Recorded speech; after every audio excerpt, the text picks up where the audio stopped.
예, 세계를 품고 오늘 또 주님 위하여서 살아가는 우리 세계를 품은 그리스도인 월드 크리스천 글로벌 크리스천 여러분 안녕하십니까? 오늘은 제14과 최전방 교회 개척에 관한 강의를 시작하도록 하겠습니다. 14과도 역시 한 두세 차례에 걸쳐서 강의를 하게 되겠는데 이 Pioneer Church Planting, 그러니까 제목 그대로 어떻게 하면은 최전방에 가서 교회를 개척할 수 있는가. 이거야말로 선교지에서 그것도 누구도 가본 적이 없는 그런 미전도 종족. 지금 뭐 오늘날 이 세상에서 미전도 종족이라 하면은 거의가 이 무슬림 그 사람들, 그러니까 이슬람 국가들이나 이슬람 그 문화, 아랍 국가들, 또 중앙아시아 뭐 이런 나라들을 대상으로 가서 교회를 개척할 때에 어떻게 개척할 수 있는가, 아주 민감하고 굉장히 이 조심스러운 그런 내용을 14과에서는 담고 있습니다. 물론 오늘날 또 이제 미전도 종족, 특히 중국이나 이런 데 가면은 미전도 종족, 또 동남아시아 이런 데도 꼭 이슬람 국가 아니어도 우리가 교회를 개척해야 될 때가 있습니다. 태국 같은 경우도 아직 역시 교회를 개척해야 될 그런 여지가 많이 남아 있죠. 자, 그러면은 이 14과는 전략적인 관점에 관한 아주 실제적인 이야기들이 나오게 되고, 특별히 이 14과에서는 이제 그 이슬람에 관한 비판을 제가 실제적인 비판을 하게 될 것 같습니다. 그것은 곧 이슬람 신학, 도대체 그 무슬림들은 왜 자살 폭탄을까지 하게 되는가, 왜 그 알라를 위하여서 생명도 그렇게 버릴 수 있는가, 그리고 왜 그들은 거룩한 전쟁, 지하드라고 하죠, 이 성전을 위해서 우리 예수 믿는 사람들을 비롯하여서 특히 미국 사람들, 이 서양 사람들, 뭐 한국 사람들도 여러 명 지금까지 이 무슬림들에 의해서 특히 지하디스트, 그 익스트리미스트, 그러니까 이 근본주의 이슬람 그 전사들에게, 뭐 전사들이라고 말해야지만 그게 완전히 테러 분자들이죠. 이슬람 테러 분자들에게 죽임을 당한 경우가 있는데, 그들은 어떻게 사람을 그렇게 쉽게 죽이며 또 자기 생명은 어떻게 그렇게 내놓는가. 그것은 이슬람 신학에 분명한 그 이유가 있고 원인을 찾아볼 수 있고 거기에 문제가 있고, 그렇기 때문에 거기에 아주 사탄적인, 아주 악한 그런 신학적인 근거가 있습니다. 그 내용들을 이제 제가 이 14화 마지막 부분에 가서 강의하도록 하겠습니다. 자, 그러면은 월드 크리스천 무브먼트 네 가지 퍼스펙티브 세미나 유튜브 전과목 세미나로는 41강이 되겠습니다. 제 41강 41번째 강의. 오늘은 이 2019년 고난주간이 시작되는 날입니다. 어제 이제 종료주일 예배를 드렸고, 오늘부터 이제 고난주간이 시작되는데, 어제는 저희들이 여기 텍사스, 제가 살고 있는 이 샌안토니오에서 약 2시간 남쪽으로 내려가서 비빌, 그러니까 이 벌꿀 할 때 비빌이라는, 그러니까 벌꿀 마을이죠. 뭐 아주 한 15,000명 정도 사는 그런 그 작은 도시인데, 그 도시에 가서 아주 오래된 전통적인 미국 도시입니다. 거기 가서 이제 미국 교회 PCA, 미국 장로교 교회에 가서 예배를 드리고, 또 제가 그곳에 몇 번 가서 설교도 했기 때문에 그 성도님들에게 이제 선교 보고도 잠깐 예배 중에 하고 아주 점심 식사 같이 교제를 나누고 왔습니다. 아주 뭐 어린아이들이 나와서 예배 시간에 이 종료 나무 가지를 흔들면서 호산나, 호산나를 우리가 찬송하고 참 뜻깊은 그런 종료주일을 보내고 왔는 주일 예배를 드리고 왔는데, 오늘 이 고난 주간을 시작하면서 저는 이 정말 의미 있는 이 14과는 순교와도 관련되는 그런 선교 전략, 또 실제적인 선교 현장 이야기를 이제 나누게 되겠습니다. 자, 그러면은 14과 최전방 교회 개척 이 과에서 다룰 주요 내용을 먼저 소개를 드립니다.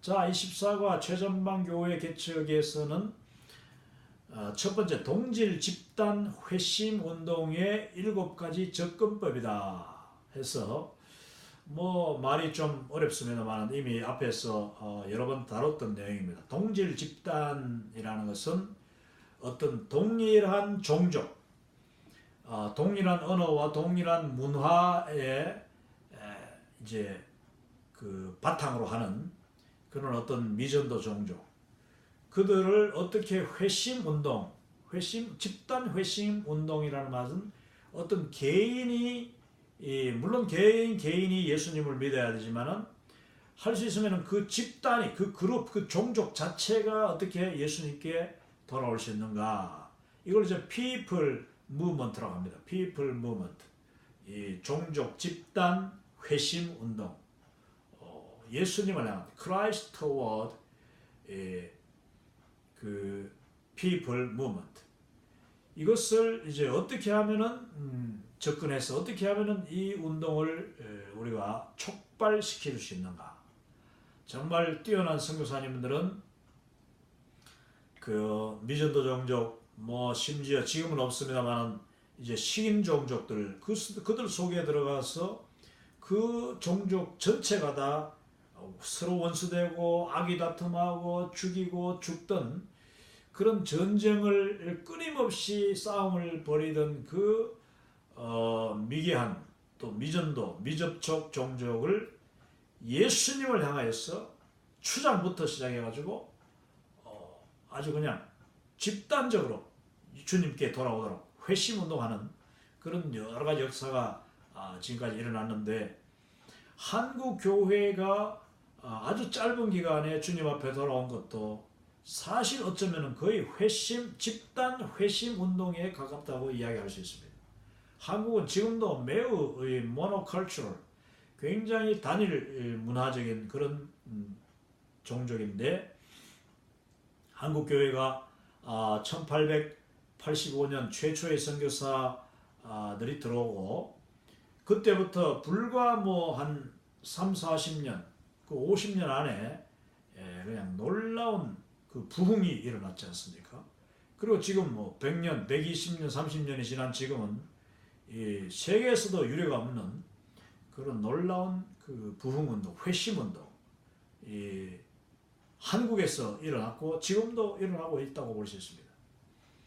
자, 이것을 어떻게 하면 그러면 촉진시킬 수 있는가? 어떻게 하면 그것을 터뜨릴 수 있는가? 7가지 접근법 진행하려고 합니다. 그리고 두 번째는 미전도 종족. 그러니까 방금 이야기하는 그런 미전도 종족이나 미접촉 종족, 비슷한 개념입니다만은 특별히 아직 복음을 한 번도 접해본 적 없는 그런 사람들 속에 복음, 기독교, 그리고 또 그 기독교를 들고 들어오는 사람들, 주로 서양인이라고 생각하죠. 서양 문화에 대한 거부감과 아주 생소함이 있는 그들에게 예수님이 사마리아를 접근해서 사마리아 지역의 사마리아 성, 그 수가성 여인, 우물가의 여인을 통하여서, 그리고 바로 그 후에 이틀 동안 더 그 사마리아에 머무르면서 그 사마리아의 교회를 개척했다. 무슨 예배당을 빌딩을 세우고는 아니지만은 예수님께서 사마리아라는 아주 독특하고 굉장히 이 유대교, 그 당시 유대교와 적대적이고 또 예수님이 속했던 그 유대 사회와 정통 유대 사회와 아주 적대적이면서 이질감이 있던 그 사마리아라는 지역에 어떻게 복음을 들고 들어가셨으며 그곳에 그 사람들이 어떻게 그렇게 집단적으로 반응하고 또 우리가 믿기로는 이제 그 예수님의 첫 방문을 통하여서 사마리아에 어떻게 교회가 세워졌는가. 나중에 사도행전에서 또 빌립 집사님을 통하여서 사마리아가 또 놀라운 부흥이 일어나고 하는데 그게 다 결국은 예수님이 처음 만드신 그런 그 복음의 문을 열어놓으셨는데 그 사건이 어떻게 일어났는가를 이제 우리가 한번 성경을 가지고 또 살펴보도록 그렇게 하겠습니다. 자, 그리고 세 번째는 무슬림 방식으로 예수님을 따를 수 있는가. 예수님을 따르는데 지금 우리가 사실 최대의 화두는 이 오늘 현대 선교의 최대의 화두는 바로 무슬림들입니다. 이슬람권에 있는 그 아랍인들 또 뭐 인도네시아 같이 동남아 아시아에서도 아주 이 기독교에 대해서 배타적이고 적대적인 그 이슬람 속에서 이슬람 문화와 이슬람 종교 그들의 믿음 속에서 예수님을 믿는 사람들이 생기면은 과연 그들이 어떻게 예수님을 따를 수 있는가? 그 속에서 그것을 떠나지 않고 그 종교와 그들의 문화를 떠나지 않고 그리고 네 번째는 무슬림 속 교회의 상황화 측정을 위한 C 스펙트럼이라는 이 방법이 있습니다. C 스펙트럼.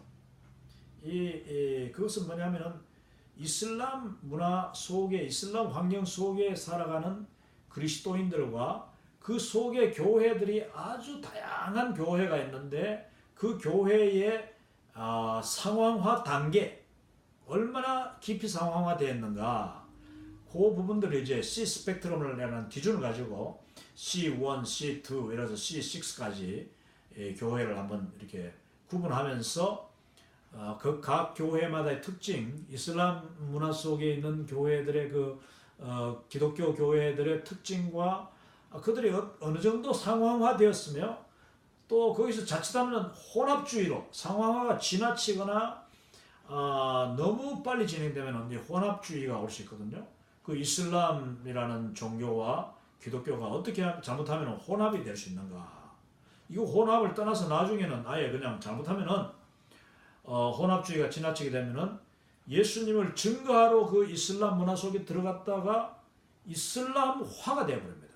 그들이 오히려 무슬림이 되어버리는 거예요. 우리 마치 그 다른 종교 사람들이 기독교로 개종해가지고 예수님을 믿게 되듯이 이 예수님을 믿는 사람들이 이 분명하지 않게 만약에 상황화를 너무 상대방 그 문화와 무슬림 종교를 그냥 막 다 받아들여가지고 우리가 뭐 전도한다는 소위 그렇게 무리를 하다 보면은 자기도 모르게 자기가 벌써 이슬람화 되면 이거는 굉장히 영적인 문제이기 때문에 우리가 아주 중요한 건데 그런 기준들을 이제 분류를 해가지고 6종류 C 스펙트럼을 소개하도록 하겠습니다. 다섯 번째 24과에서는 상황화와 혼합주의를 구분하는 기준과 방법을 이제 또 제시합니다. 우리가 이제 뭐 단기 선교를 우리가 세계를 품은 그리스도인 월드 크리스천은 이 월드 레벨 세계 글로벌 레벨의 이런 퍼스펙티브를 가져야 되기 때문에 특히 오늘날 많은 우리 단기 선교 평신도들도 이 무슬림 국가들을 많이 갑니다. 자, 그 무슬림 국가에 가서 이 선교를 하는 모습들을 보고 같이 선교에 동참을 할 때에 여러분들이 이제 스스로를 판단하고 또 분별할 수 있는 그런 퍼스펙티브가 생겨야 되는데 그러기 위해서 상황화라는 것은 아주 긍정적인 겁니다. 복음을 증거하기 위해서 그들의 모습, 그들 속으로 들어가는 거죠. 그리고 그들의 상당 부분을 인정하는 것이 상황화인데 그 상황화 그리고 그다음에 그게 지나쳐 버린다든지 상황화를 무분별하게 비판적인 그게 과정 없이 하면은 혼합주의가 되는데 그 혼합주의를 이 상황화와 어떻게 구분하는가 이걸 이제 제시를 하게 됩니다. 이 퍼스펙티브가 정말 다양한 그런 지식도 우리에게 주고 실제적인 그런 전략과 더불어서 그 전략을 분별하는 방법까지 평가하는 방법까지 우리에게 지금 제시하고 있는 겁니다. 그리고 이 14과의 마지막은 이제 제가 말씀드린 대로 이슬람 신학, 이슬람이 가지고 있는 아주 그 결정적이고 치명적인 그 사탄적인 요소, 얼마나 간교하고 간사하고 정말 더럽고 또 잔인한 그 사탄의 파괴적인 사상이 이슬람 신학에 들어있는가. 거기에 지금 완전히 쏟고 있는 것입니다. 원래 마귀 사탄은 거짓의 아비예요. 그 사탄이 이슬람이라는 거대한 이 문화, 거대한 종교, 그리고 그 거대한 무리를 그냥 온통 속이고 있는 것입니다. 철저하게 속이고 있어요. 거기에 사람들이 그냥 수십억, 지금 뭐 최소한 20억 이상이 지금 거기에 완전히 빠져 있는 것이죠. 지금 오늘날 뭐 대한민국에 그냥 공산주의 세력이 다시 살아나가지고 지금 완전히 빨갱이 세력이잖아. 그 공산주의 세력이 지금 완전히 한국을 장악하고 있어요. 그 절반 이상, 뭐 절반까지는 안 된다고 봅니다. 한 3분의 1.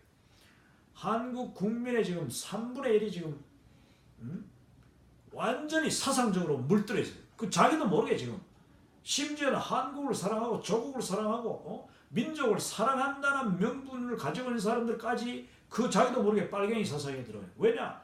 한 번도 이 공산주의 빨갱이 사상을 배워본 적도 없고 이미 그것이 이 학교에서 교육을 떠난 지가 뭐 수십 년 됐으니까 그 교육이 제대로 이루어지지 않은 그 한 30년 이후에 30년 전 그때부터 교육받은 사람들은 다 지금 뭐 공산주의를 너무나도 달콤하게 여기는 거예요. 처음에 우리 민족들이 그 독립이 되고 광복 이후에 2차 대전 이후 일본이 패망하고 정말 광복이 되지 않습니까? 광복됐을 때의 절반 이상이 이 공산주의로 넘어갔습니다. 한민족의 절반 이상이 공산주의에 물들었다. 물들었거나 아니면 거기에 유혹에 빠져넘어갔어요. 왜냐? 공산주의는 아주 사탄의 달콤한 거짓말이기 때문입니다. 그것을 이용하는 사람들은 바로 공산주의의 그 지도 계층이지. 공산주의는 위에 있는 10%, 그 10%가 다 장악하고 다 독식하고 그러면서 90%는 철저하게 잔인하게 지배를 당하게 되어 있습니다. 근데 그 정말 공산주의 체제를 좋은 줄 알고 달콤한 줄 알고 무작정 따라갔던 사람들은 지금 북한에 당하고 있는 그 북한의 주민들처럼 철저하게 당하는데 지금 남한이 때 아니게 말합니다. 너무나 안타까운 일이에요. 지금 대한민국이 3분의 1이 지금 공산주의로 물들었습니다. 그걸 무슨 뭐 진보라니 뭐 아주 뭐 보기 좋은 그 원래 공산주의 전략이 그래요. 사회주의, 뭐 평등, 뭐 그러면서 진보주의 이렇게 이야기합니다만 그거는 말짱 새빨간 거짓말이고 그 뒤에는 공산주의가 여전히 살아있는 공산주의는 절대 죽지 않습니다. 사실은 죽을 때가 된 거예요. 이미 세계 전 세계에서 거의 다 죽었어요. 그런데 아주 일부 미개한 나라들, 정말 수준이 떨어지는 나라들이 여전히 공산주의를 가지고 있거든요. 사회주의라고. 그런데 이 세상에 막 지금 전 세계 뭐 경제 11위, 10위 안에 들어가려고 하는 이 대한민국이 때 아니게 그 대한민국 국민들이 공산주의에 지금 빠져 있다 이겁니다.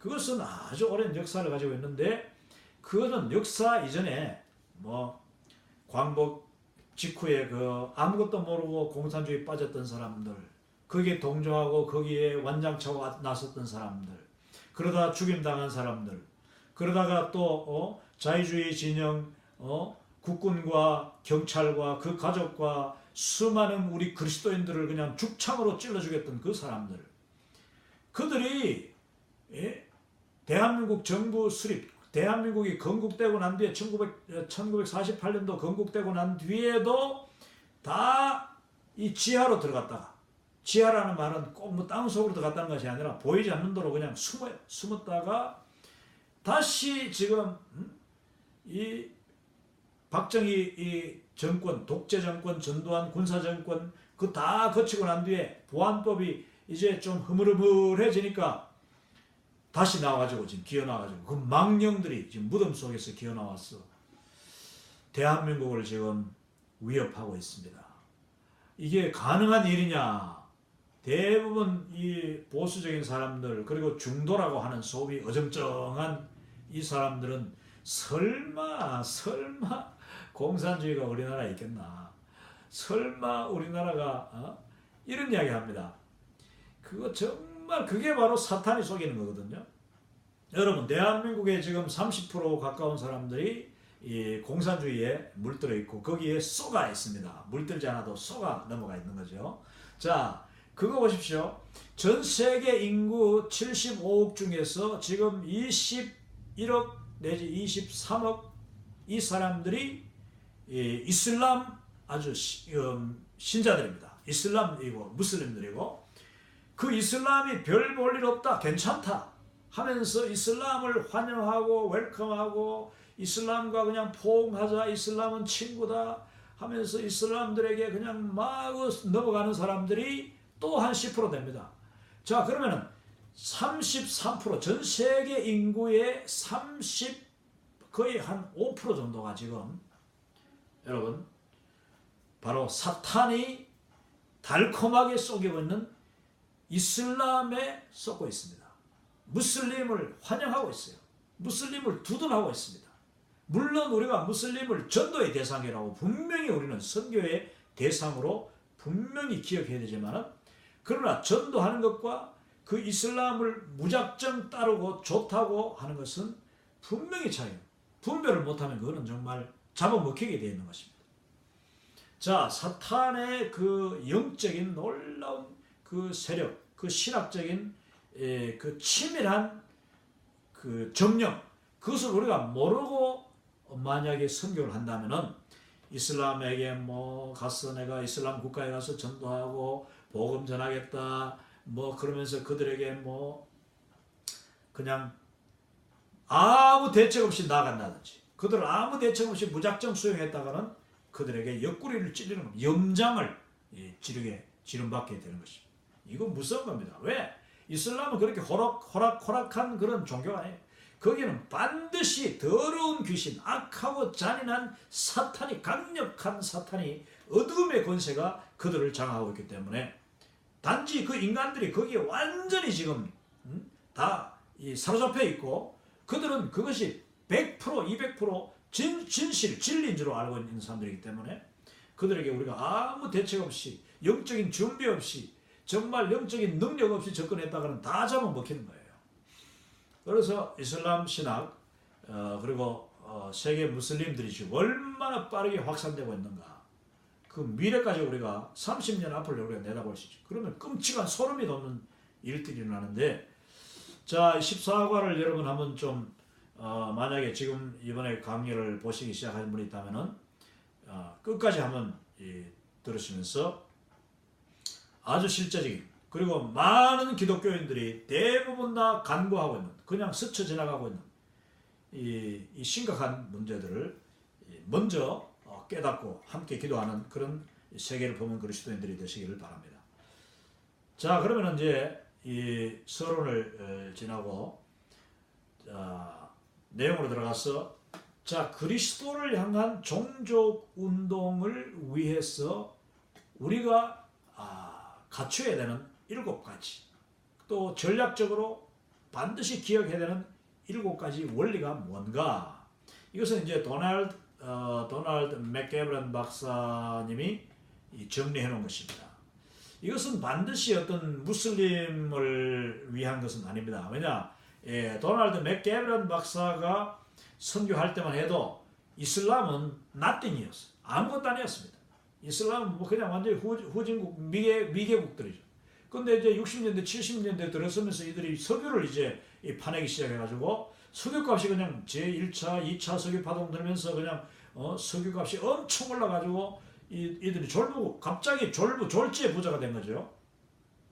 그러다 보니까 이 무슬림이 지금도 저렇게 무식하고, 또 그게 사탄이 그냥 이슬람을 손아귀에 딱 집어넣고 온 세계를 지금 피바다로 만들고 공포로 몰아붙이고 있는 것입니다.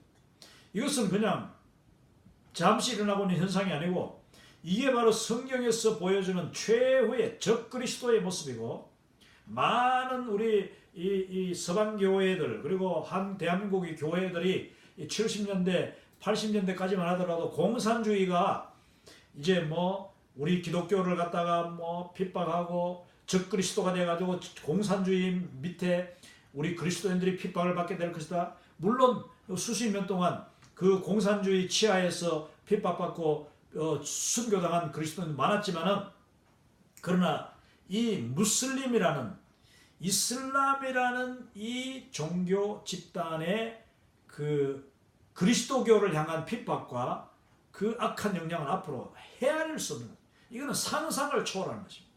왜냐, 성경에 나오는 그 정말 그 최후의 적그리스도가 잘못하면 이들이 될 수 있어요. 이들이 최후의 그 용과 같이, 계시록에 나오는 용과 같이, 음료와 같이 그런 크지 못하도록 우리가 영적으로 그들을 제압하고 복음으로 그들을 먼저 제압할 때에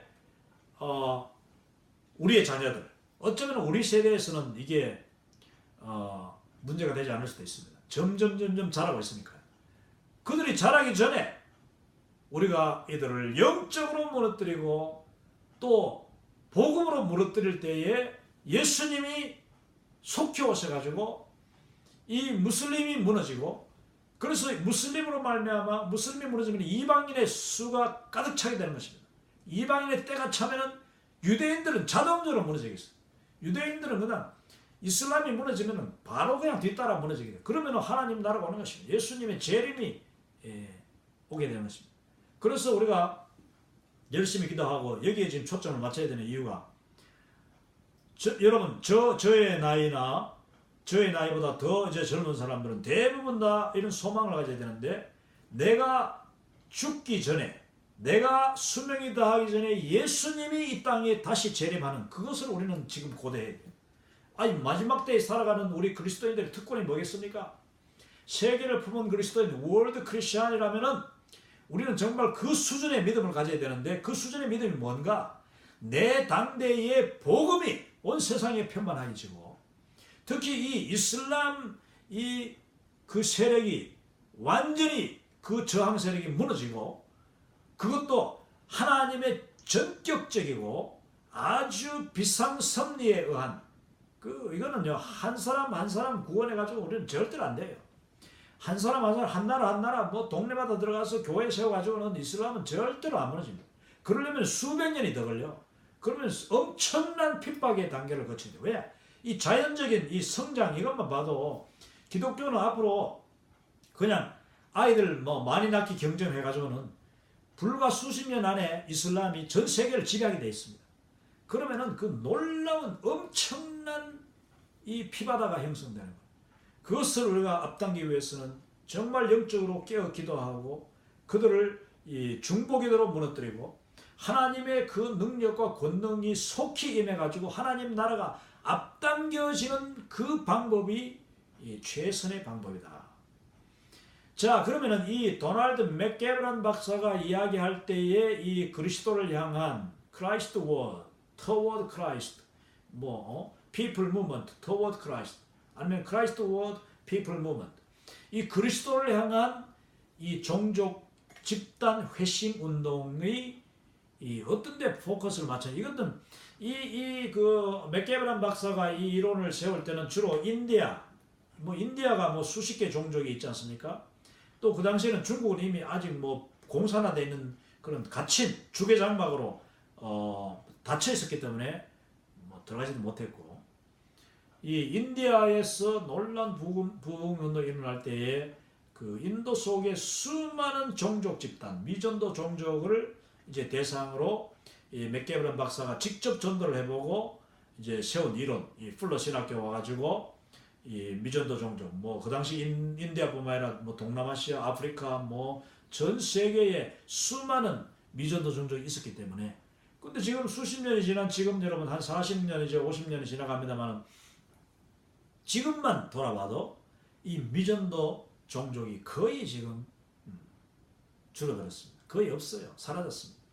그러니까 이슬람이라는 그 종족, 그 엄청난 블락, 세계 인구의 3분의 1이 되는 그 블락은 여전히 건드리지도 못한 상태에서 대신에 우리 선교사들이 그래도 자유가 있고 쉽게 들어갈 수 있는 그런 인도, 뭐 동남아, 또 이제는 중아시아까지, 뭐 몽골, 또 전에 그 구소련, 또 구공산주의 세력, 그들에게는 이미 복음이 거의 다 들어간 거예요.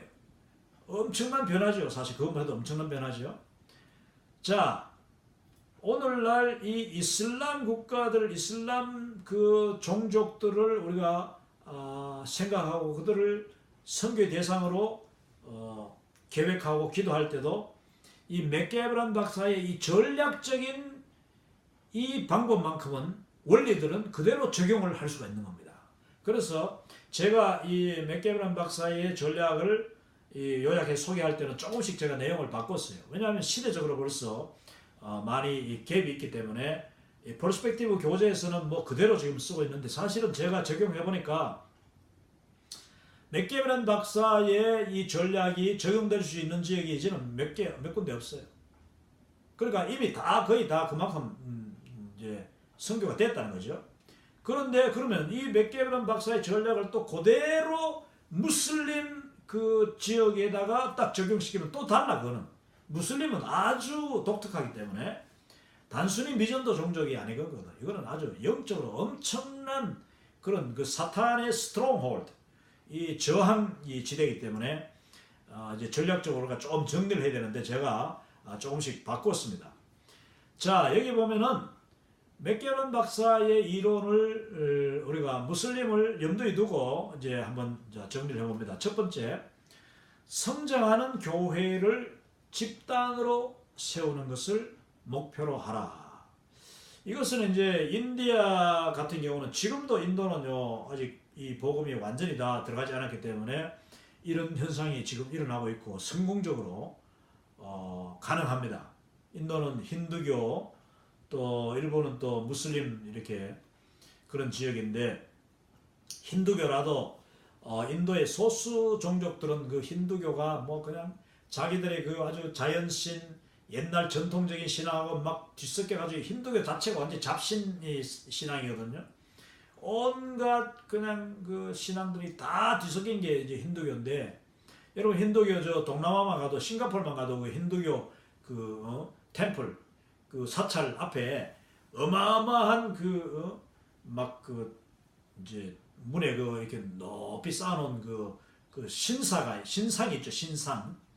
그 신상에 그냥 뭐 코끼리 신상, 팔이 10개 달린 여자가 막 이렇게 머리가 몇 개 뭐 뱀 대가리들 막 나오고 뭐 온갖 잡신들을 다 섞어 놓은 게 힌두교거든요.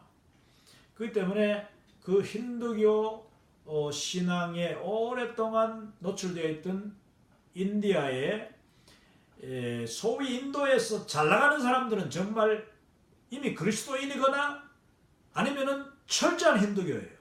그 사람들은 이미 뭐 힌두교로 배를 불린 사람들이기 때문에 전도하기가 쉽지 않습니다. 그러나 인도의 여러 소수민족들 그리고 또 문화적인 혜택을 받지 못하고 개발이 되지 못한 그런 지역은 여전히 복음에 쉽게 노출될 수 있고 복음이 쉽게 확산이 되기 때문에 가장 이 7가지 그 종족운동의 전략이 가장 쉽게 먹히는 데가 지금도 인도입니다. 그리고 동남아, 태국 같은 데예요. 태국도 소수민족들, 미얀마의 뭐 산족들 이런 사람들.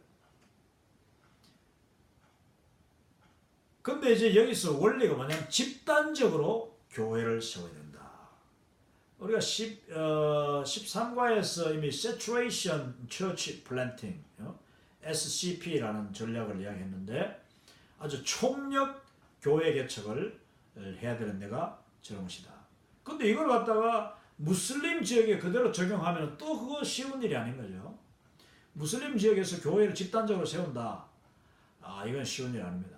그러나 무슬림이면서 또 소수민족들 아주 산속에 들어가 이제 조금 더 뒤에 나옵니다만은 모로코 같은 모로코는 그 바닷가에 사람들이 대부분 다 이렇게 주류 세력들은 몰려 살고 이 카사블랑카 뭐 이런 모로코 그런 데는 다 주류 세력들이 살지만은 그리고 뭐 거의 유럽화되어 있지만은 산으로 조금만 산속으로 들어가면은 이제 모로코의 그 큰 종족이 바로 베르베르족인데 거기에 대한 이야기가 나와요. 베르베르족이 산속에서 이제 뭐 양이나 염소 키우고 뭐 이러면서 그냥 낙타 키우고 하면서 이제 참 가난하게 어렵게 살아가는데 그들이 이 이슬람 뭐 그리고 또 자기들의 전통 뭐 이 신앙 이런 데 이제 막 또 노출돼 있어.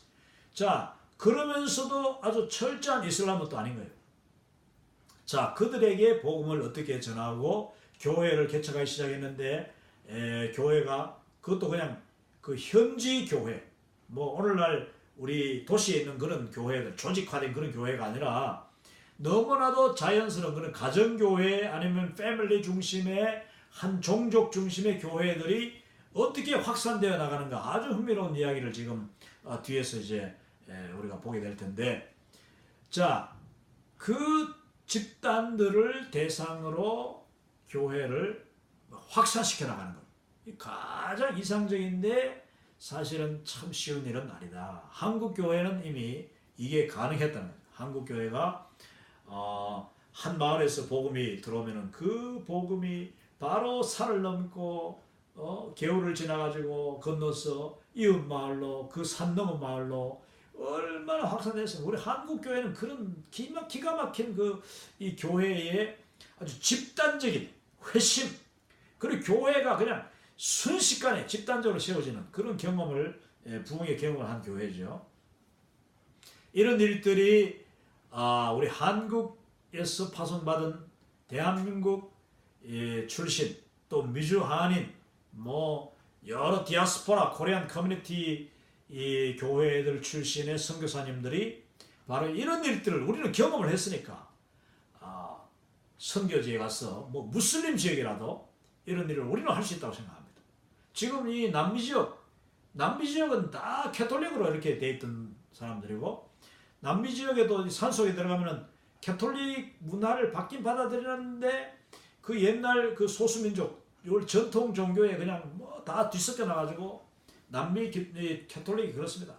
그 천주교라고도 할 수 없을 정도로 이 자연 신앙, 토속 신앙에 물들이는 사람들인데 그들에게 복음을 제대로 전할 경우 남미에도 이런 일들이 일어날 수 있다. 이것을 이제 시너직 임팩트라고 해서 시너지 효과가 한 교회가 세워지고 그 딸 교회, 아들 교회가 막 생기면 나중에는 그냥 이게 그냥 시너지 효과가 일어나가지고 아주 불과 같이 이렇게 늘어나는 한국교회에서 일어났던 그런 것을 이야기하고 있습니다. 전략이죠. 우리가 기도하면 하나님이 하시면 할 수 있습니다. 두 번째, 하나의 종족 집단에 집중하라. 이게 아주 경험 많은 분들의 대부분 이야기. 하나의 종족 집단에 집중하라. 이질 종족 집단이라는 말이 이제 이와 반대되는 말인데 여러 다른 종족들이 뒤섞여 있는 그런 데를 이 교회를 개척하면 더 쉬울 것 같은데 실제로 시작은 쉽대요. 시작은 쉬운 게 왜? 서로가 자기 종족 눈치 안 보고 이 종족에서 한두 명, 저기서 한두 명 이렇게 모아가지고 같이 딱 교회를 시작했더니 다 배경이 다르고 자기 종족이 다르고 또 그 전통이 다르고 또 심지어는 서로가 눈치 본대요. 이렇게 서로 눈치 보고 또 경계하고 그런다는 거예요. 그래서 이게 참 독특한데 이 모로코에서 개척했던 이제 팀 그리고 레베카 루이스 부부인데 루이스 선교사 부부가 개척을 여러 번 시도해서 여러 번 실패했대요. 그게 뭐냐면 주로 이제 보니까 도시 중심에서 도시 지역에서 개척을 했는데 그 도시에는 뭐 온갖 다른 종족 사람들이 모여 있지 않습니까? 근데 우리 한국의 도시 개척하고는 전혀 또 다른 거예요. 이거는 이 도시도 뭐 큰 도시도 아니고 어떤 소도시들, 바로 종족이 바로 뒤에 있는, 그래 이제 뭐 산에서 내려가지고 조그마한 도시 이런 데 사는 사람들을 우리가 당장 생각할 때 쉽지 않습니까? 거기서 하면 사람들이 많으니까 개척할 수 있다 싶어가지고 그 이질 종족 집단 사람들을 대상으로 뽑아가지고 교회를 개척해놨더니 그게 안 된다는 거예요. 이거는 진짜 한국하고는 상황이 다른 겁니다. 한국 교회는 오히려 집성촌, 어떤 뭐 이씨, 어떤 김씨, 이 황씨, 정씨들을 따로 모여 사는 그 종족 집단에 들어가서 복음 전하기가 너무 어려고, 지금도 그런 그 집성촌들이 복음을 받아들이지 않고, 교회가 없는, 한국에 교회 없는 마을은 대부분 다 집성촌밖에 없습니다. 그 외에 여러 이제 다양한 성씨들이 모여 사는 그런 마을들은 교회가 다 들어서서 아무 문제 없어요. 거기서 오히려 눈치 안 보고 우리 한국 사람들은 집성촌일 때는 뭐 4촌, 6촌, 8촌 그냥 눈치 보느라고 교회를 안 나오는데, 잡성촌, 소위 여러 성씨들이 같이 있는 마을들은 굉장히 쉽게 복음을 받아들였다, 이렇게 한국 선교 역사는 이야기하고 있습니다. 실제로 뭐 우리 시골 출신들은 다 그걸 알죠. 자, 그런데 여기서는 하나의 종족 집단에 집중하라. 그게 뚫고 들어가기는 어렵더라도 성공했을 경우 그들이 종족 운동으로 번지기는 굉장히 쉬운 거다. 저는 이것을 계속 공부하면서 제가 사실 이런 그 경험을 선교지에 가서 직접 해보지 않았기 때문에 이거는 참 어려운 것이다. 그리고 이것은 이 이성적인 생각과 나의 그냥 지식으로 봐가지고는 이거 쉬운 일이 아니거든요. 그 저항이 엄청날 거거든. 어떤 한 집성촌에 들어가서 자, 복음을 전한다. 그 촌의 촌장, 족장, 추장을 만약에 전도하면은 너무 쉽죠. 우리 그 피스 차일드 영화에 나오는 그 종족처럼, 사위족처럼 뭐 추장을 만나가지고 복음을 전하면 너무 쉬운데, 그렇게 하면 얼마나 좋겠어요. 또 그렇게 하도록 노력해야 되죠. 이 이슬람 집단도 이슬람 종족들을 또 우리가 복음 전할 때에 항상 그 우두머리들을 대상으로 들어가야 됩니다. 그거는 분명한 거예요. 그런데 그게 쉽느냐? 쉬우냐 이거지. 그러나 여기서 맥게브란 박사가 이야기하는 이 하나의 종족의 집단하고 동일 집단에 초점을 맞춰라 하는 것은 이슬람을 선교할 때에 반드시 필요한 전략이라고 저는 생각합니다. 그냥 한 명, 두 명, 그것도 힘도 없고 뭐 가난한 사람, 뭐 별 볼 없는 그 마을에서 한마디로 좀 모자란다고 하는 사람들 끌어모으기는 쉽다. 그러다가는 그 사람도 죽고 나도 죽어.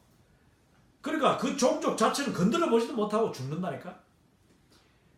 자, 그러면은 하나의 종족 집단에게 우리가 도전하고 그들에게 복음을 전하기 위해서는 이거는 하나님의 전권적인 도움과 성령의 강력한 영적인 대결, 영적 대결이 이거는 반드시 있어야, 이거 뭐 비상섭리 없이는 이것은 이루어질 수 없는 일이다. 참 재밌는 거죠. 자, 여러분, 그런데 그게 가능합니다.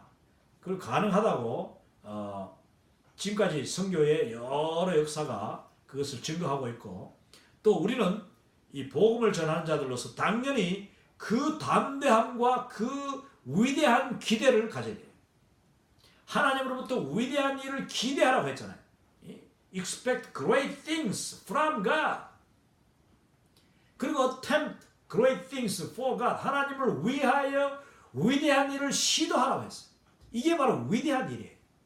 여러분, 하나의 종족, 견고한 난공불락의 종족. 그들이 종교가 없는 게 아니야. 이미 종교가 다 가지고 수천 년 내려오는 조상 대대로 내려오는 종교. 그게 만약에 또 이슬람이라면 그걸 어떻게 우리가 거기서 한 명 한 명 빼내가지고 전도하기 쉽지.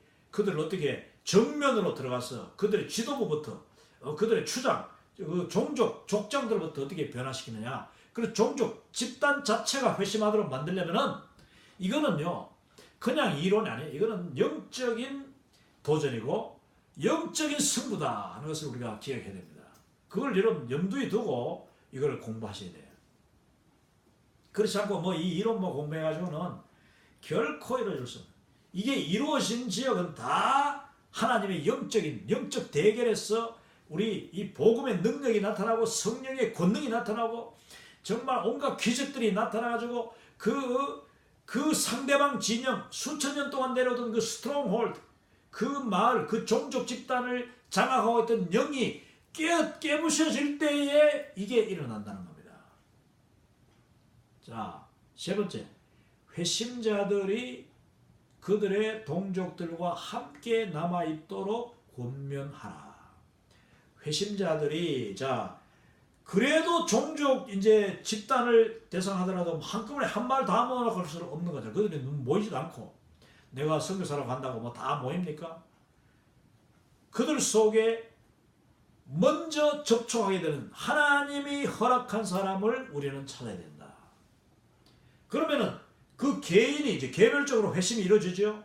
근데 그 개별적인 회심자가 그냥 어리버리한 그런 아이들이 아니고 물론 그런 사람인데 뭐 하나님이 역사하시면 또 될 수도 있지만은 그 종족 집단의 핵심 키 퍼슨 핵심 멤버가 예수님을 받아들이도록 우리는 기도하고 준비하고 기대하고 시도해야 됩니다. 이게 바로 예수님이 신약 성경에서 우리에게 보여주신 거예요. 그래서 이 14권은요. 그 마태복음 10장 또 누가복음 20장 그리고 이 요한복음 4장에 나오는 예수님이 제자들을 두 명씩 두 번 파송하는데 유대인들에게만 파송하고 그 다음 두 번째는 온 각처로 이방인 지역까지 다 포함해서 파송하고 단계적으로 그런 예수님이 제자들을 이제 그 지도하는 훈련 과정이 있었어요. 그게 이제 마태복음 10장, 누가복음 이제 20장이 나오는데 자 그런 내용들을 바탕으로 하고 또 요한복음 4장 예수님이 직접 사마리아 수가성에 들어가셔서 거기서 개척하는 복음을 전도하고 교회를 세우는 그 장면들을 우리가 연구해 볼 때 이거는 뭐 지금까지 그냥 교회에서 들을 수 없는 이거는 이론이에요. 그냥 성경 강의하는 목사님들 그거 몰라. 선교적인 관점을 가지고 그 다음에 이 마태복음 10장, 누가복음 20장 그리고 이 요한복음 4장을 봐야 해석해야지 이 전략이 거기서 보이거든요. 예수님이 보여주셨어. 여러분 성경이 우리에게 최고의 가장 완벽한 선교의 모델을 제시한다고 이미 일과에서 이야기하지 않습니까? 자 그러면은 우리 이 극도로 지금 이슬람들이 기독교를 경계하고 적대하고 이미 뭐 문명의 뭐 전쟁, 뭐 문명의 충돌, 뭐 거룩한 전쟁하면서 그냥 기독교를 막 그냥 죽이고 있는 이 시대에 우리가 무슬림들을 대상으로 자 선교를 하겠다. 그들이 무너지는 날을 우리가 고대하고 기도하고 준비한다면은 이제는 이런 퍼스펙티브, 이런 전략을 가지고 무장하지 않고는 결코 그들에게 접근할 수 없어요. 그냥 어리버리하게 접근했다가는 그냥 죽임을 당할 수 있어요.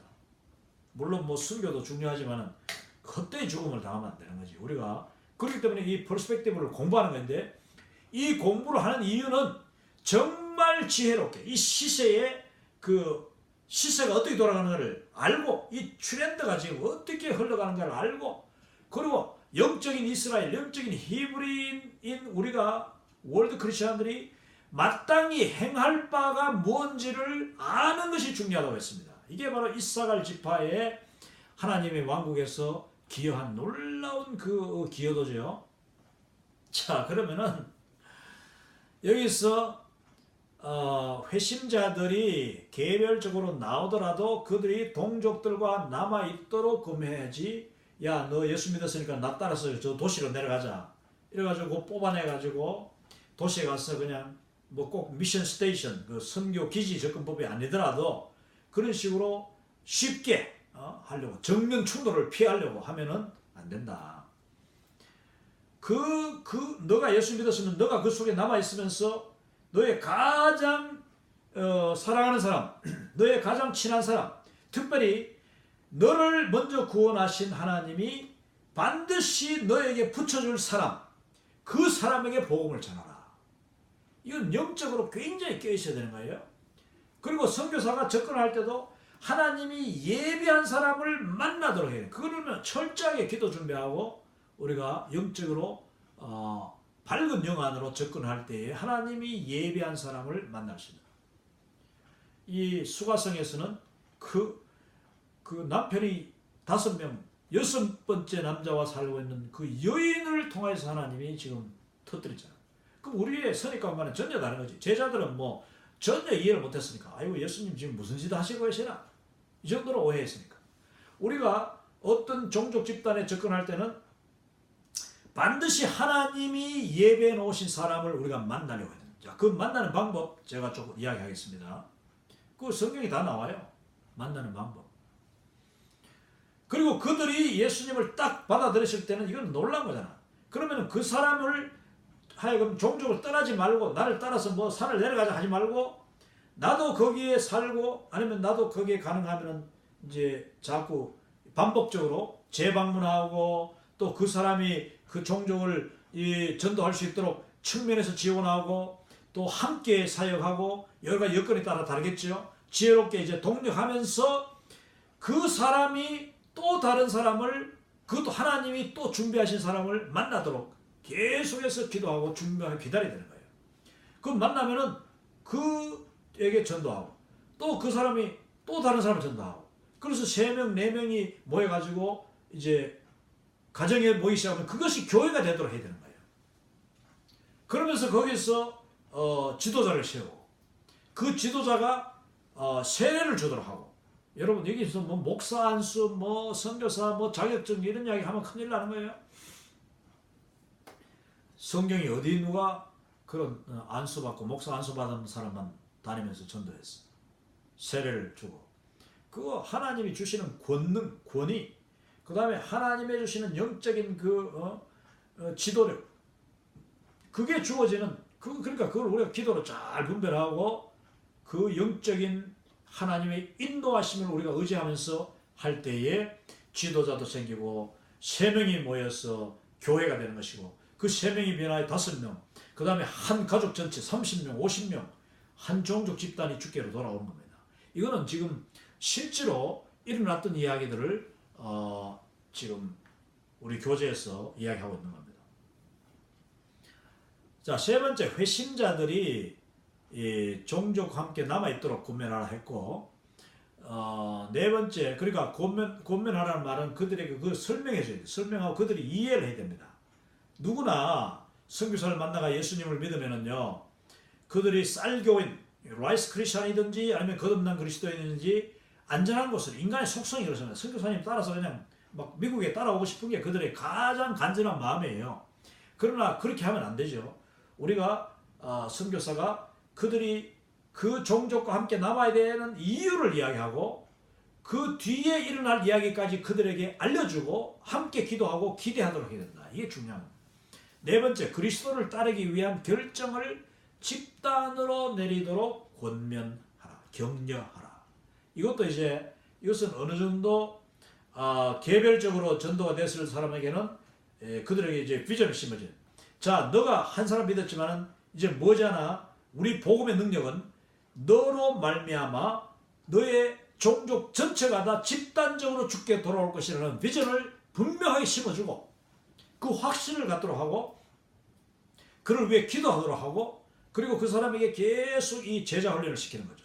시키면서 이 복음에 순종하도록, 또 내가 물론 순종하는 모습을 직접 보여주고 함께 순종해야 되죠. 자, 그럴 때에 어느 단계에 갔을 때에 집단적인 결정이 이제 내려지는 겁니다.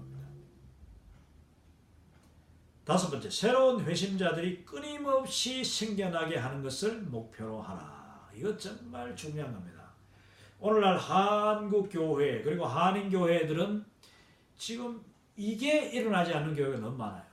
제자훈련, 구역, 다락방, 뭐 순모임, 뭐 온갖 모임, 목장, 목동 뭐 다 하는데 거기서 새 생명이 일어나지 않는 그 이 소그룹이 너무 많습니다. 그것은 이미 선교를 떠난 거예요. 그것은 이미 선교가 더 이상 선교가 아니고 복음 전도가 아니고 그냥 인간적인 하나의 친교 모임으로 전락해버려요. 전락이라는 말을 제가 쓰겠습니다. 이런 교회들이 지금 한국교회 80% 이상이 됩니다. 한국교회가 왜 더 이상 성장하지 않느냐? 목사님들이 사람들의 머리만 키우기 때문에요. 그들에게 막 온갖 어려운 그 신학적인 온갖 교리들만 가지고 계속 가르치고, 그래서 1년 지나면 너 수료했다. 1년 동안 전도 한 명도 안 했는데,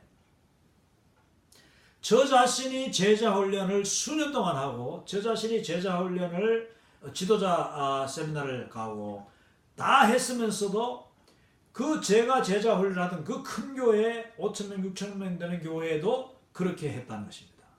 지금은 소망하기는 바뀌었기를 바랍니다. 근데 그 교회가 더 이상 잘하지 않는 거, 오히려 줄어드는 거 보면은 여전히 그렇게 하고 있다, 저는 그렇게 봅니다. 왜냐?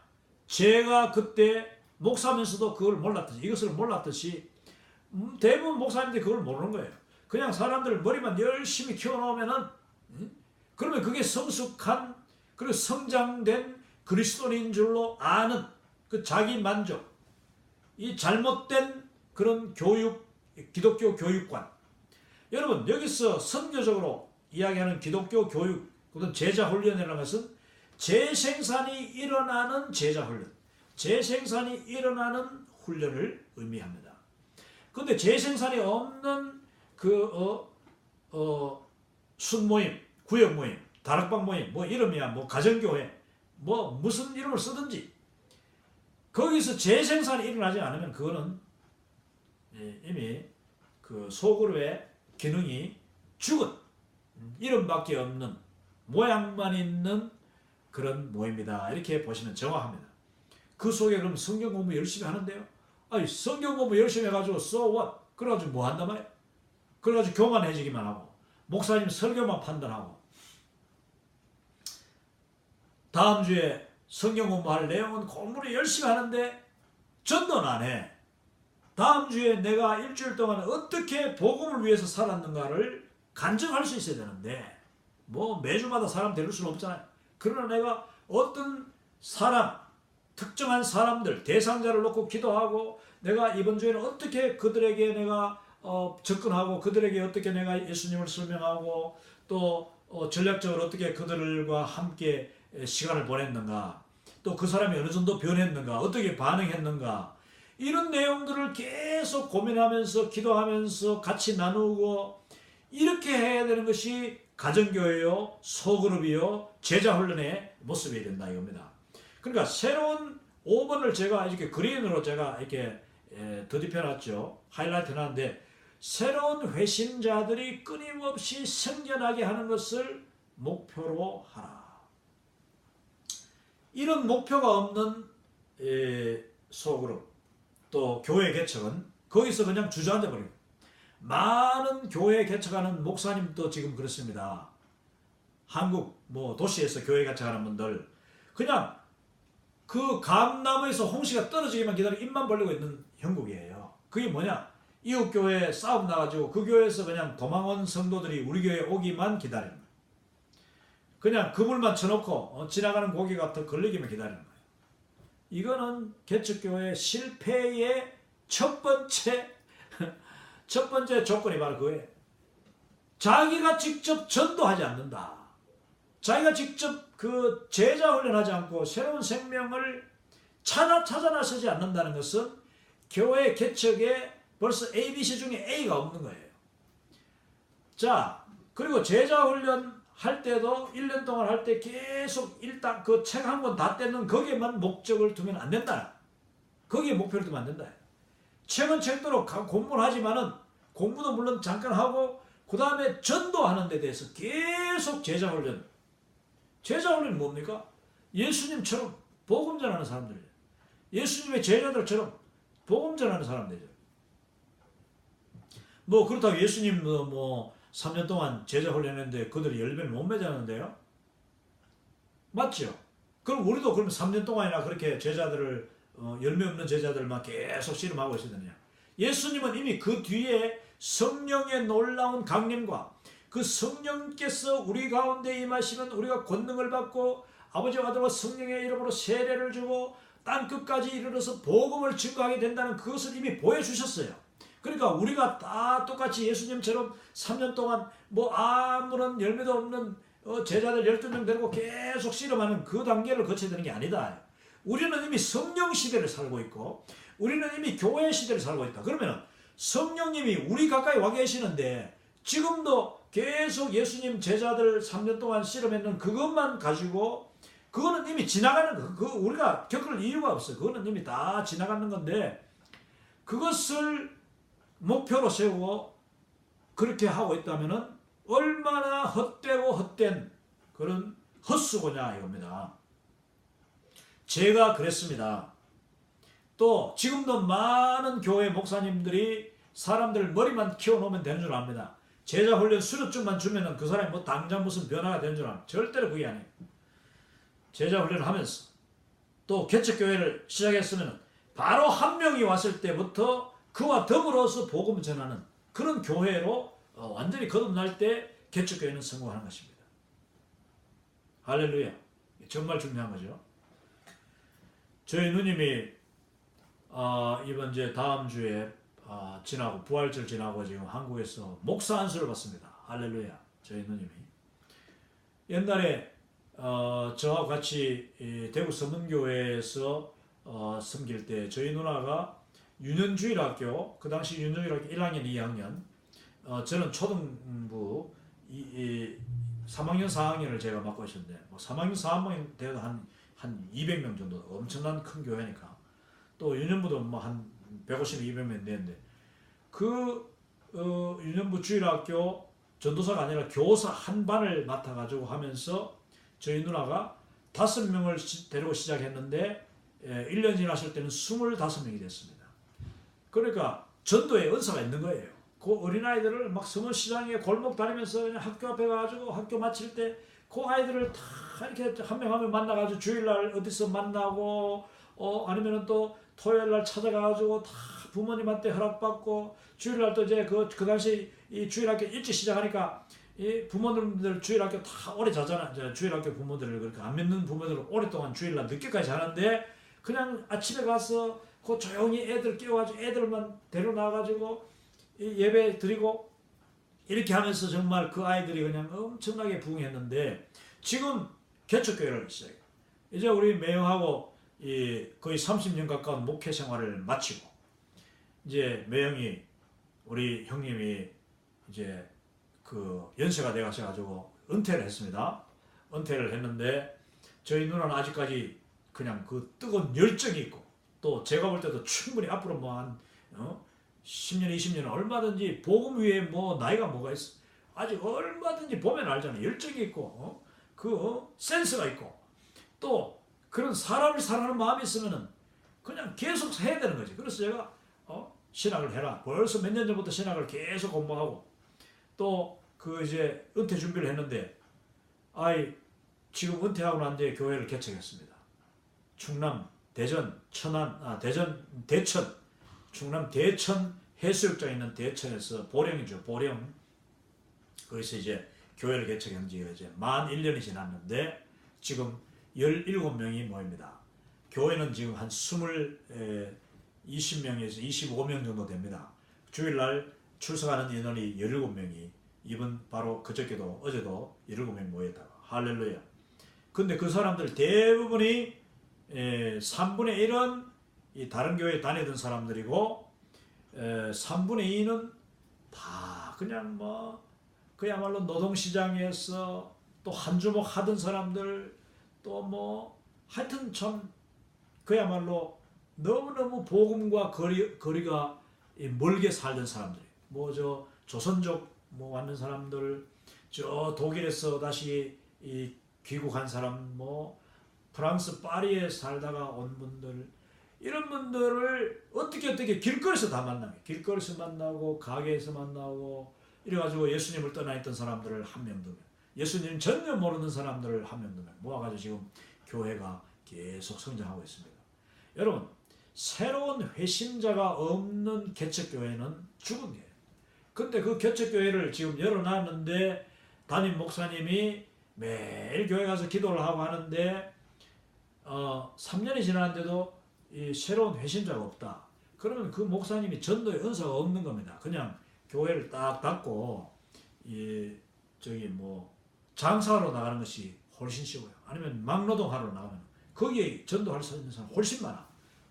저처럼 월마트에 가서 일하든지 또 택시 운전을 하든지 하면서 복음을 전하는 사람이 훨씬 더 개척교회에 하고 앉아가지고 막 감 떨어지기만 기다리고 있는 사람보다는 훨씬 더 그가 살아있는 사람이고 그가 정말 전도자요. 그가 정말 복음을 위해서 살아가는 이 삶 속의 선교사라고 할 수가 있는 겁니다. 선교지에서도 마찬가지입니다. 우리가 선교지에서 복음을 전하겠다 하는 사람은 그 하나님의 인도하심을 따르고 철저하게 자기가 복음으로 무장되고 그 다음에 자기가 나서야 되는 거예요. 그래서 자꾸 접촉을 해요. 사람들을 자꾸 만나고 하나님이 누구를 하나님이 나를 위해서 예배해 놓으셨는지를 끊임없이 찾아 나서야 돼요. 잃어버린 양을 찾아 나서야 되는 거지. 잃어버린 양이 지가 저 산속에서 가시덤불 해치고 그 꼬불꼬불한 그 소설길을 지나가지고 내한테 달려와 내 품에 안기기를 기다리는 그거는 말도 안 되는 거예요. 그거는 말도 안 되는 거예요. 내가 찾아 나서야 되는 거예요. 밤은 깜깜하고 어둡고 길은 없고 숲은 우거졌고 가시 덩쿨이 온 사방에 있지만은 그 속에 반드시 하나님의 이런 양이 어딘가에서 나를 기다리고 있다는 것을 믿고 찾아 나서야 되는 거예요. 이게 바로 복음 전도자의 모습이다. 그러면서 하나님이 내 발걸음을 인도하시고 주의 말씀이 내 발에 등이 되고 성령님이 나에게 조명을 하셨어. 정말 그 어둠 속에서 그 깜깜한 아무것도 없는 암흑 속에서도 하나님이 인도하시는 내가 발길을 내딛으면은 하나님이 내 발걸음을 인도하신다. 지키신다. 그리고 만나게 하신다는 이 믿음이 우리가 있어야 된다. 자, 6번째 보면은 회심자들이 최고의 소망을 구현하는 좋은 예가 되도록 도와라. 이게 뭐냐 하면은 이 맥게브란 박사님이 참 지혜로운 분이에요. 왜냐 이 지혜는 그냥 이 탁상머리에서 나온 게 아니고 이분은 그냥 책에서 나온 것이 아니고 자기가 발로 뛰면서 그 인도의 정말 구석구석 시골에 들어가서 전도를 하면서 이분이 배운 거예요. 이게 뭐냐면 6번은 회심자, 이미 예수님을 믿은 사람이 있다면은 그 믿은 사람이 그 믿지 않는 사람들 속에서 본이 되고 우뚝 세워지도록, 그래서 그 믿지 않는 주변 사람들이 그의 동료들, 그의 동족들이 야, 저 사람처럼 된다면 내가 예수님을 믿고 싶다. 최고의 소망을 구현하는 좋은 신뢰가 되도록, 실제로 예가 되도록, 모범이 되도록, 그리고 샘플이 되도록 그렇게 도와주라. 이거 잘못하면은 그 사람한테 뭐 옷도 좋은 거 사주고 뭐 집도 지어주고 이런 뜻이 아니고 그 사람이 영적으로 변화된 모습을 완전히 보일 수 있도록, 이거는 제자 훈련의 결과지요. 이거는 내가 본을 보여야 되는 거죠. 이거는 정말 하나님이 변화시켜 줘야 되는 거 아닙니까? 복음의 능력이 나타나야 된다는 뜻이에요. 그걸 우리는 계속 기도하면서 우리 교회에 들어오고 나의 제자가 된 사람, 이거는 국내에서도 똑같아요.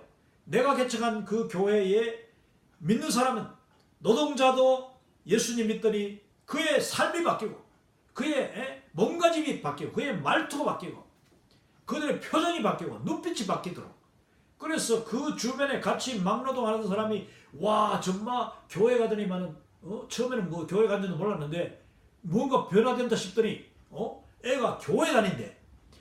쟤가 저렇게 변화되면 나도 한번 교회 가보자. 이렇게 따라올 수 있도록 그 먼저 믿은 사람들을 철저하게 나의 디모데로 만들어라. 그러면 그 디모데가 나중에 바울이 되는 겁니다. 디모데가 바로 교회의 지도자가 되는 것이고, 디모데가 바로 설교자가 되는 것이고, 디모데가 바로 전도자가 되는 것이고, 우리의 디모데들을, 우리의 회심자들을 최고의 소망을 구현하는 그 지역에서 모든 사람의 동경하는 인물이 되게 하라. 그 가정도 변화되도록, 그들의 윤리가 바뀌고 세계관이 바뀌도록 우리는 만들어야 된다. 자, 7번째, 형제애를 강조하라. 형제애를 강조하라 했습니다. 이건 뭐냐면은 내가 개척한 교회에 들어온 사람들은 철저하게 존중받고 그 교회 안에서 어떤 그런 뭐랄까 계급, 차별이 없어야 된다. 그러면서 서로 사랑하도록 해야 된다. 참 이거 어렵습니다. 나는 내가 우리 교회 사람들을 한 명 하면 사랑하면 되는데 자기들끼리 사랑하도록 만드는 게 참 어려워요. 이거 정말 어려운 일이죠. 그럼 뭐 교회가 뭐 5명 모여도 서로 싸우고 또 서로 섭섭해하고 또 서로 잘 보이려고 하고 막 시샘하고 질투하고 아이고 또 뭐 사람들이 하루아침에 그냥 거룩해지는 것도 아니고 하루아침에 성숙해지는 것도 아니고 모이면 그냥 성경 공부하다가 뭐 간식을 먹다가도 또 그냥 서로 염장 지르는 소리도 하고 하잖아요.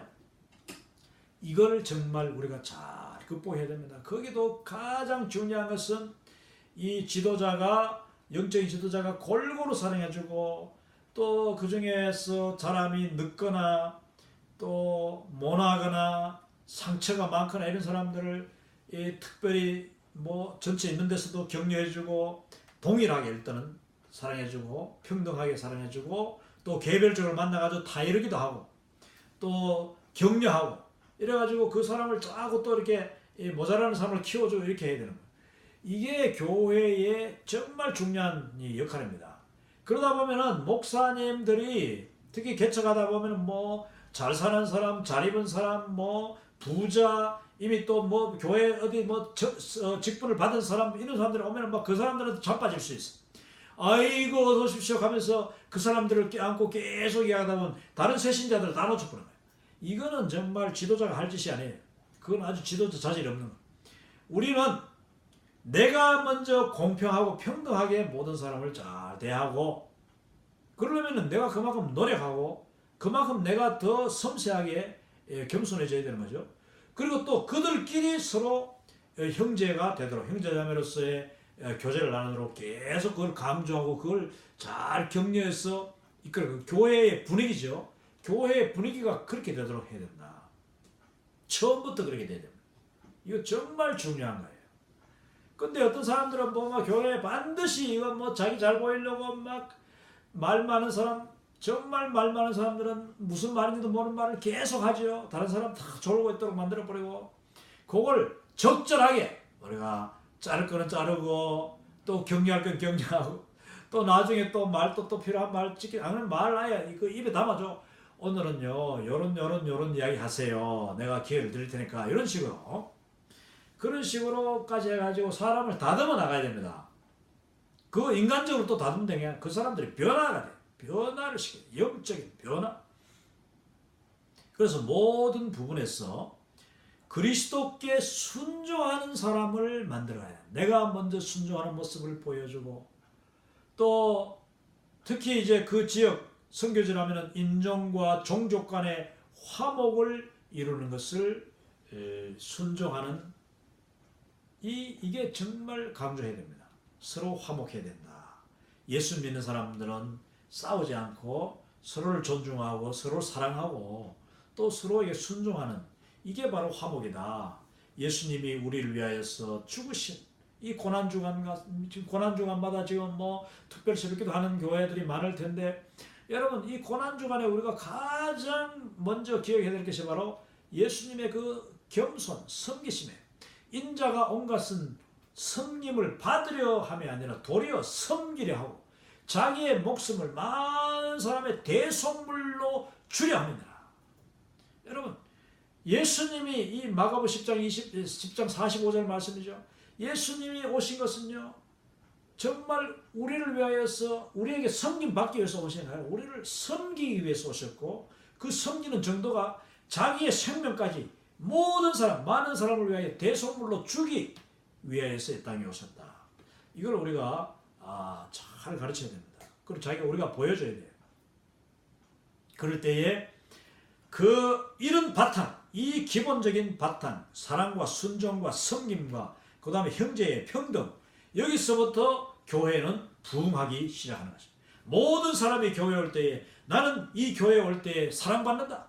나는 이 교회 올 때 정말 칭찬받고 격려받고 나의 허물도 가리움받고 내가 조금씩 내가 정말 못한 것도 이제 바꾸고 이 교회를 통해서 이야 사람들이 나를 점점 이제 가치 있는 그런 존재로 인정해준다. 이걸 느낄 수 있도록 하는 것이 바로 훌륭한 교회다. 정말 중요한 거죠. 자, 이제 오늘 이 마지막 지금 오늘 첫 번째 시간의 마지막 부분인데 미전도 종족 선교에 있어서 어려움이 있습니다. 이 미전도 종족을 하다 보면은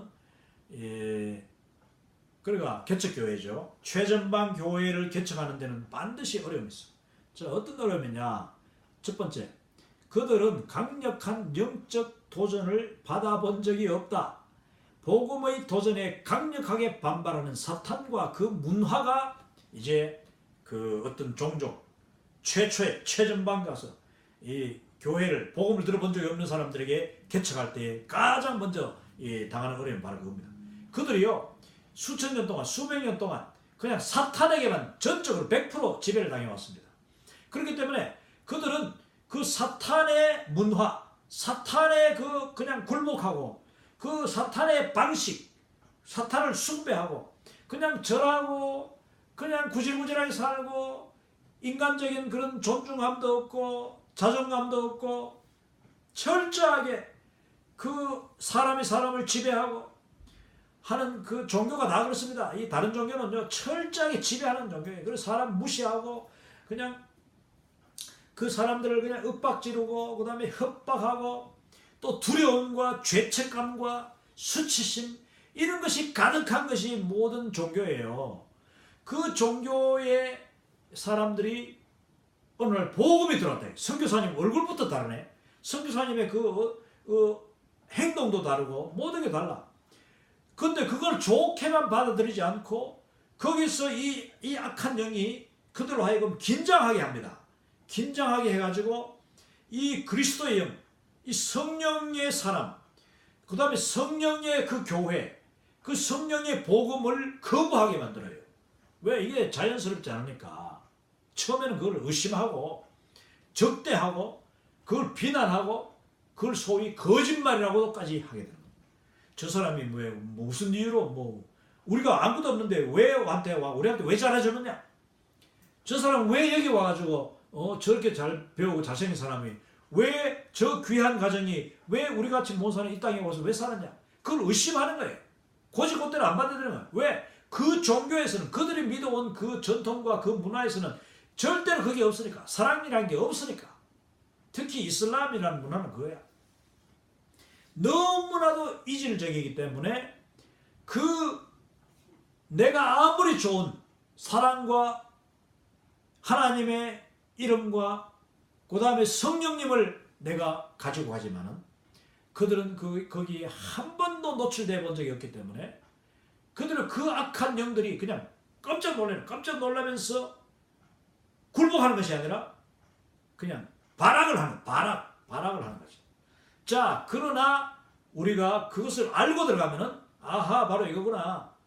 우리가 대처할 수 있고 지혜롭게 그리고 또 우리가 가지고 있는 예수 그리스도의 이름, 십자가의 권능, 또 성령의 놀라운 능력, 파워.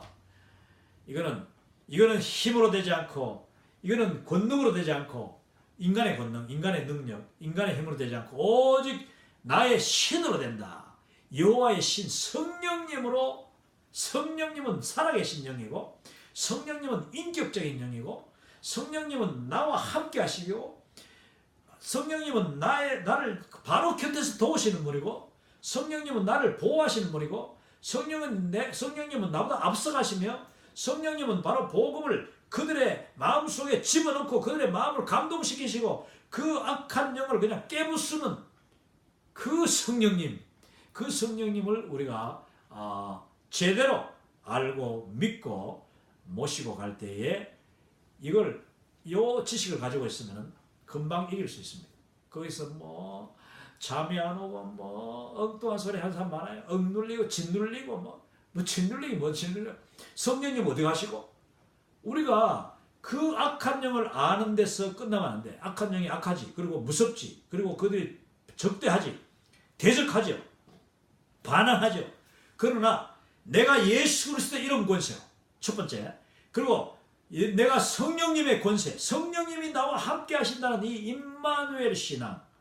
이것만 있으면은 어떤 적지에 단기 필마로 들어가더라도 거기서 뭐 잠이 안 오고 뭐 여러분 그거 있을 수 없는 거예요.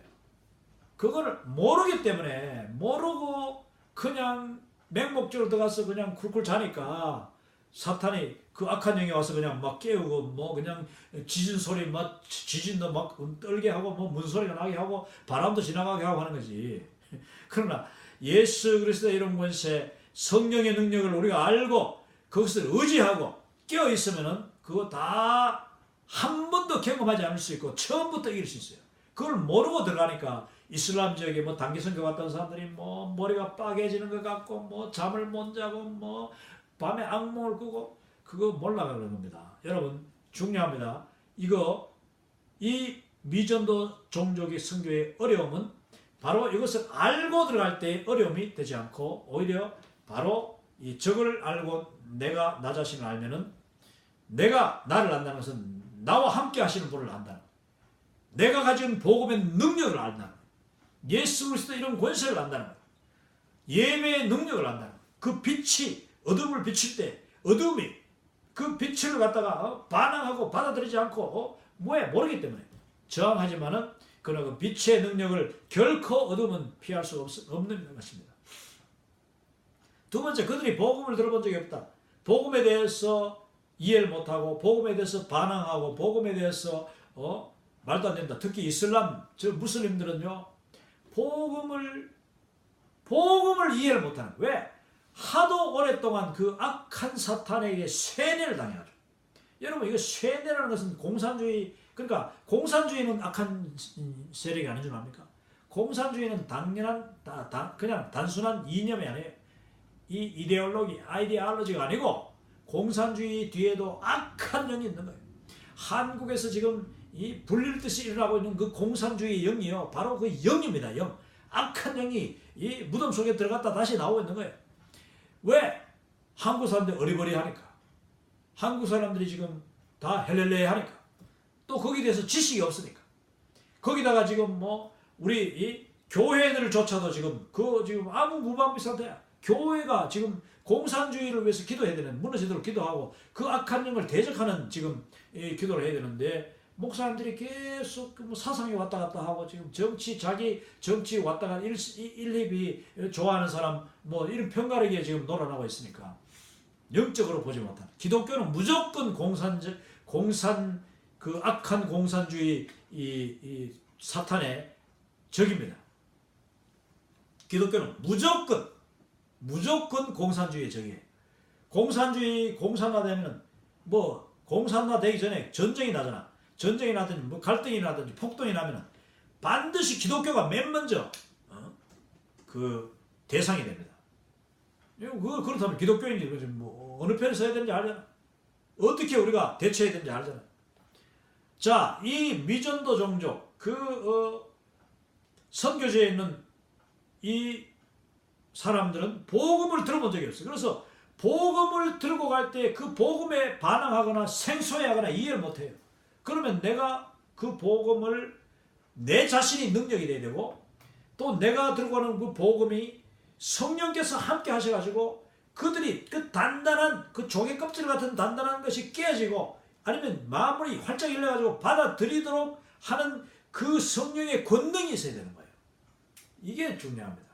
그 복음에는요, 결코 복음은 말장난으로 되는 게, 내가 말 잘하는 지식으로 되는 것도 아니고 학문으로 되는 것도 아니에요. 정말 바로 그 순간, 내가 복음을 제시하는 그 순간 성령님이 역사해야 된다. 이거 100%, 이거는 200% 중요한 겁니다. 이걸 철저하게 알아야 돼요. 그건 복음은 능력이에요. 복음은 능력이야. 십자가의 복음이 능력이라는 것을 우리가 알아야 돼요.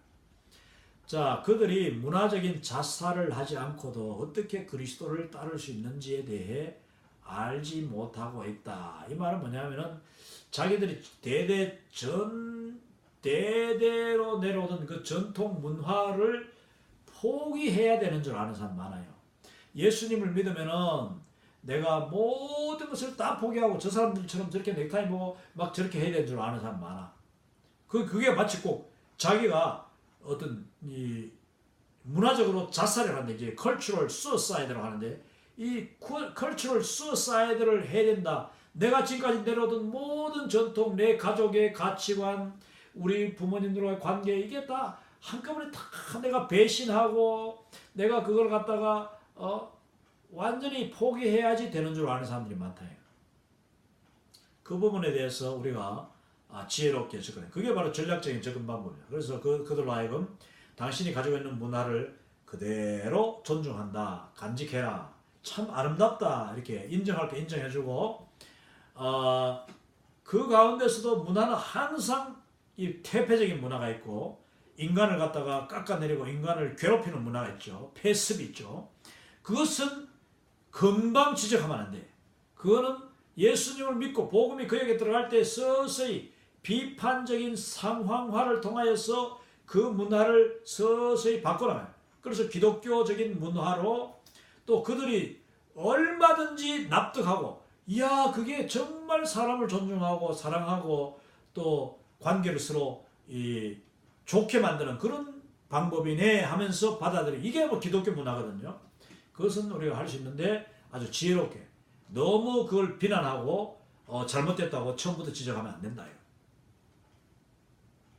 그러면 그 사람들은 야 내가 죽으라고 하는 줄 안다. 자기들이 죽어야 되는 줄 안다. 그게 바로 문화적인 자살이야. 그거는 그럼 이 사람이 하루쯤 너무 쉽게 너무 그냥 헷가닥 바뀌면은 원래 있는 집단 종족과 정반대의 사람 되면 오히려 그들을 종족 집단을 회심시키는데 오히려 장애가 되는 거죠. 네 번째, 이 사람들은 어떻게 예수님을 따르는 길을 발견할 것인가? 어떻게 들을 것인가? 식과에서 우리가 다뤘죠. 구속적인 유사. 이거 진짜 식과에서 다뤘습니다만은 쉬운 게 아니죠. 이것도 성령님이 우리의 눈을 밝혀주시고 성령님이 그들 속에 감춰져 있는 그 구속적인 유사, 복음과 딱 접촉시킬 수 있는, 복음을 설명할 수 있는, 그들이 결정적으로 그 하나님의 사랑, 예수 그리스도의 그 대속의 구속의 은혜를 받아들이고 이해할 수 있는 그런 어떤 결정적인 요소가 그들의 문화 속에 있다는 거예요. 그들의 전통 속에 있든지 그들의 어떤 그 전설 속에 있든지 그걸 갖다가 우리가 잘 발견해야 된다. 예. 자, 마지막 다섯 번째, 토착교회가 없으므로 회중을 배가시킬 방법도 모른다. 그러니까 이미 그런 교회의 신뢰가 없기 때문에 우리도 저렇게 하면 될 텐데 하는 것을 모른다는 거예요. 자, 그것은 우리가 방법은 있다. 그 방법이 뭐냐? 제가 지금 계속 이야기하는데 성령님이 그 방법을 우리한테 보여주신다. 보여주십니다. 하나님의 일이니까. 하나님의 나라를 확장시키고 성숙시키는 일이기 때문에 이거는 내가 하는 내 지식에 한계에 갇혀 있으면 안 되고 나의 어떤 그 선입감에 갇혀 있으면 안 되고 나의 자신감에 갇혀 있어도 안 되고 내가 배운 지식에 그런 학문에 갇혀 있어도 안 됩니다. 이것은 철저하게 성령님이 하시면 할 수 있고 성령님이 만나게 하셔야지 그 사람을 만나야 돼. 이게 가장 중요한 거예요. 성령님이 만나게 하실 때 이제 뒤에 나옵니다만은 제자들을 예수님이 둘씩 보내실 때에 자 아무것도 먹을 것도 가져가지 말고 지팡이 하나 하고 그리고 뭐 돈도 가져가지 말고 돈도 가져가지 말고 했어. 그럼 먹을 것 가져가지 말고 지팡이 하나 들고 그냥 그 옛날 같으면 집신 한 개씩 들고 또 제가 뭐 우리 국제오염에 있을 때는 이제 이 무전 여행을 하는데 돈도 없이 음식도 없이 그때 지팡이도 없고 단지 이불 하나는 들고 가요. 이 침낭을 줄이면 요 정도 되는데 그걸 딱 메고 또 물론 성경도 이제 거기 넣지. 성경 조그만 거 넣고 그래가지고 갑니다. 아무 돈도 안 들고 무전 여행을 하는 거예요. 그런데 기도하는 거예요. 철저히 기도. 아무것도 안 가지고 가면 기도가 절로 나와요. 계속 기도. 하나님 좋은 차를 보내주셔가지고 나를 좀 여기서 저기까지 좀 누군가 태워주게 해주세요. 좋은 운전자 보내달라고 기도하고 그러면서 계속 길을 걸어가는 거죠. 그러다 보면은 또 하나님이 예배하신 사람 와서 차를 세우고 그 차를 타고 또 10km, 20km 또 가고 그 다음 그 동네에 들어가자마자 또 나에게 하나님 음식 줄 사람을 위해서 기도합니다. 준비해 주십시오. 하나님은 준비해내는데 내 눈을 밝히시고 그를 만나게 하시고 또 그 만남을 통하여서 하나님의 복음의 역사가 나타납니다. 이거 정말 무전여행은 굉장히 긴장되면서도 또 때로는 줄이기도 하고 목마르기도 하지만은 그 매력이 있습니다. 놀라운 매력. 저는 정말 그 3일 동안의 무전여행을 너무나도 성공적으로 은혜 가운데 한 적이 있기 때문에 저는 지금도 그런 기대감이 있습니다. 언제든지 하고 싶은 마음인데 여러분 우리가 그 어떤 교회 개척하는 데서 최전방에 갔을 때도 아무런 예가 없어. 뭐 잘했는데 교회라는 것이 뭔지도 몰라. 보여줄 수 있는 게 없으니까. 그러나 여러분 성령님이 함께 하시면 꼭 필요한 사람을 만나게 하시고 내가 그 12제자들이 예수님의 제자들이 70인 전도대가 막 그냥 2명씩 짝져가지고 갔을 때에 하나님이 그들의 기도를 들으시고 딱 그들을 영접하는 사람을 항상 예배해 놓으셨다. 그래서 예수님이 말씀하시기를 너희들이 어느 마을에 들어가면은 너희를 영접하고 환영하는 사람의 집에 들어가라 했어. 그러면 환영하고 영접하는 사람은 누구냐? 아무도 몰라. 그런데 예수님은 반드시 있다고 말씀합니다. 있기 때문에 우리 보고 그들에게 집에 들어가라. 그들을 만나라. 그러면은 그들을 만나기 위해서 어떻게 해야 되냐? 집집마다 계속 만나는 사람마다 내가 이제 그들을 접촉을 하는 적극적으로 그들에게 인사하고 나를 소개하고 또 하나님의 나라를 이야기하고 그것도 지혜롭게 이제 하는 거죠. 그러다 보면은 나를 영접하는 사람이 있다. 그리고 내가 복음을 전했을 때 받아들이는 사람이 있다는 거예요. 그걸 믿어야 돼. 이게 아니 이 이슬람 사회에서 하나님의 복음을 한 번도 들어본 적이 없는 이 사람들이 어떻게 내가 전하는 복음을 받아들이느냐? 여러분 사마리아 성에 들어갈 때 제자들이 똑같이 다 생각해요. 예수님 이 성에 왜 들어갑니까?